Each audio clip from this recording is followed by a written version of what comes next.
Humans have been eating saturated fat all of our existence.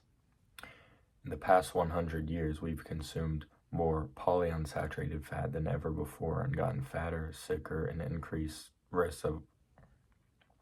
In the past 100 years, we've become more fat, more sick, had more chronic disease, and we've increased our consumption of polyunsaturated fats substantially. Most notably, heart disease has gone up. Even though supposedly the cause of heart disease is saturated fat. American diet has all these things: polyunsaturated fats, saturated fats, sugars, starches. All these things in conjunction are causing metabolic dysfunction and chronic disease. Now, the general science today has accepted the hard fact that refined sugar is absolutely terrible for you. Refined starch is also absolutely terrible for you. Most scientists, not all, would say that low fat is probably bad for you. Trans fats have also been banned. It looks like some things are going in the right direction, but seed oils always seem to be protected. Saturated fat, although we've always eaten it, is somehow considered bad because it raises LDL cholesterol. Now remember, cholesterol is one molecule. LDL is a lipoprotein. It is a transporter. Cholesterol is healthy for you. Your body makes it. That's why it's that essential. So what's essentially being blamed is this carrier that's essential for human survival.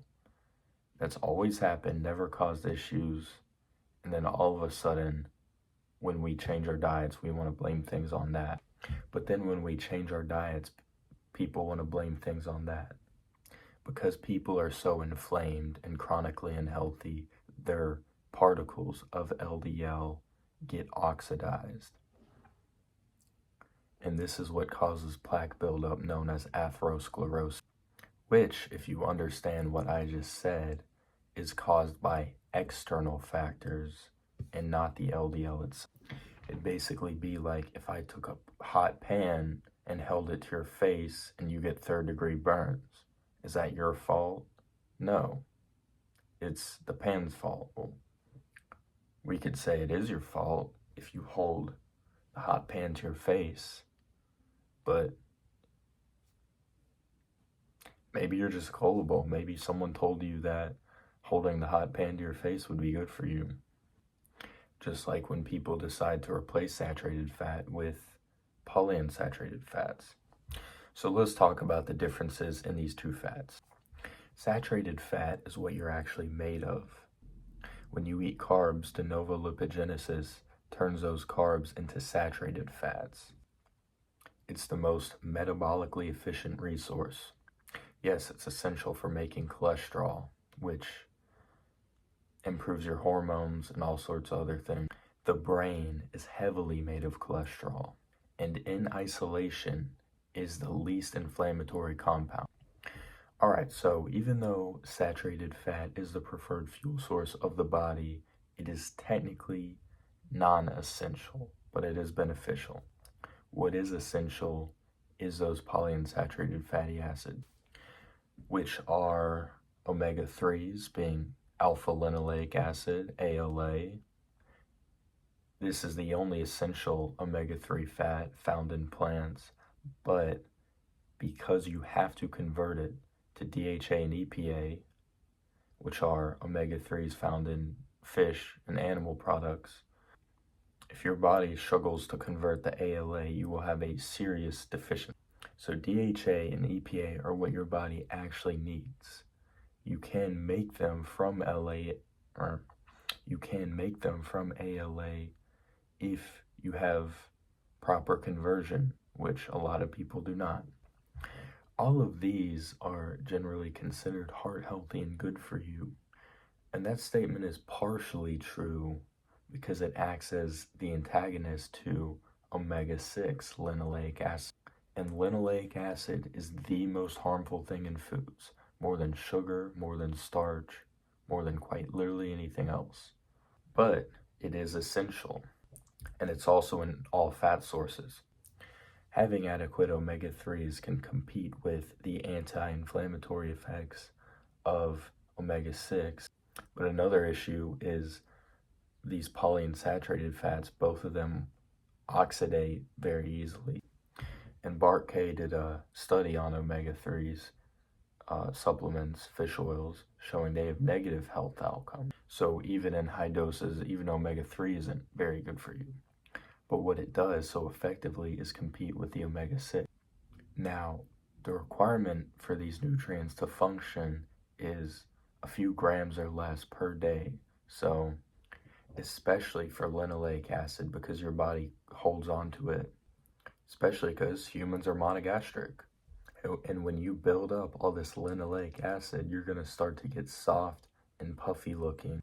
And as I said, it carries oxidative stress. As I also said, for metabolic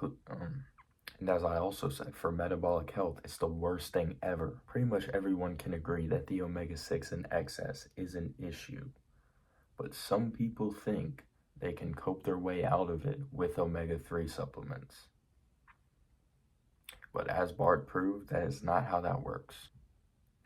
There's a third type of fat called oleic acid, which is a monounsaturated fat. There's a third category of fat known as monounsaturated fats. These fats are considered by everybody to be generally good for you. There might be some science that might say they are a little bit pro-inflammatory, but here's the deal. Unlike linoleic acid, you can't really eat too many monounsaturated fats. It's just not very feasible. And most fat sources have a lot of monounsaturated fat. So some people think in this argument they can take a middle ground and not pick seed oils, not pick butter, but then maybe they'll pick olive oil, monounsaturated fats. The problem, olive oil has a buttload of linoleic acid. Not like the insane, stupid amount that will get you killed from seed oil, but it is still going to be a pro-inflammatory food. Whereas beef fat is also like half monounsaturated fats, but it might have 2% linoleic acid. So besides tropical fats, most plants will have more polyunsaturates than saturates.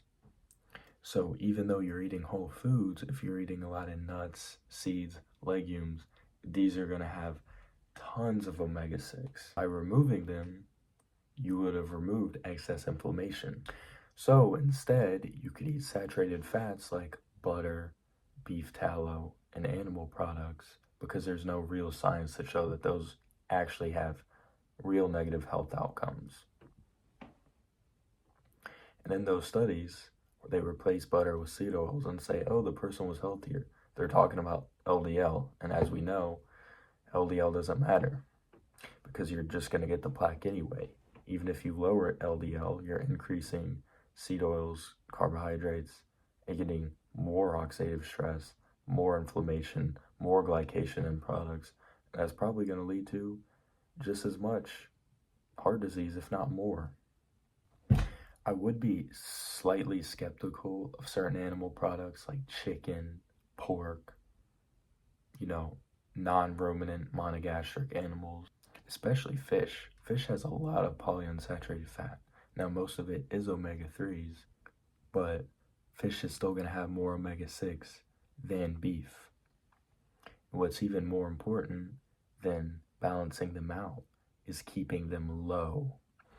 But just because you can't afford grass-fed, grass-finished, or eat ruminant meat at every single meal, eating stuff like bacon and salmon is still going to be better than any single plant you could ever eat.